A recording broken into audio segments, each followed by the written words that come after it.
નમસ્કાર મિત્રો, મારું નામ રાજેશ કાત્રોડિયા છે અને હું છેલ્લા 20 વર્ષથી અમેરિકામાં રહું છું અને દર વર્ષે ડૉક્ટર કૌશિક મારુને ત્યાં પંચકર્મ અને શિરોધારા કરવા માટે આવું છું. આ વર્ષે બી મેં શિરોધારા કરેલી અને હું મારો પોતાનો પર્સનલ એક્સપિરિયન્સ શેર કરવા માગું છું. મને પોતાને એવું ફીલ થયું છે કે મેં શિરોધારા કરી ત્યાર પછીથી મને મારી કોગ્નિટિવ એબિલિટી જે છે એ ઇમ્પ્રૂવ થયેલી છે. મારી ઇન્ટ્યુશન્સ એટલે કે આંતરજ્ઞાન જે તમારું સ્લીપિંગ નોલેજ હોય છે, જે મને એવું લાગે છે કે ઇમ્પ્રૂવ થયું, એમાં બી ઇમ્પ્રુવમેન્ટ છે. સ્લીપ ક્વોલિટી ઓવરઓલ મને એવું લાગે છે કે બેટર થઈ છે, કે જે તમે વચ્ચે પિરિયોડિકલી જાગી જતા હો છે એમાં બી મને ઇમ્પ્રુવમેન્ટ લાગે છે. ઓવરઓલ સ્ટ્રેસ લેવલ અથવા તો સ્ટ્રેસને મેનેજ કરવાની અથવા તો સ્ટ્રેસને લેવું કે ન લેવું એમાં બી મને ઇમ્પ્રુવમેન્ટ લાગે છે.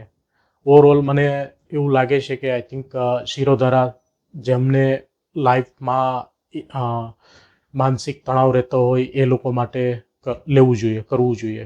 આઈ એમ 100% શ્યોર કે એમાં ઇમ્પ્રુવમેન્ટ મળે છે.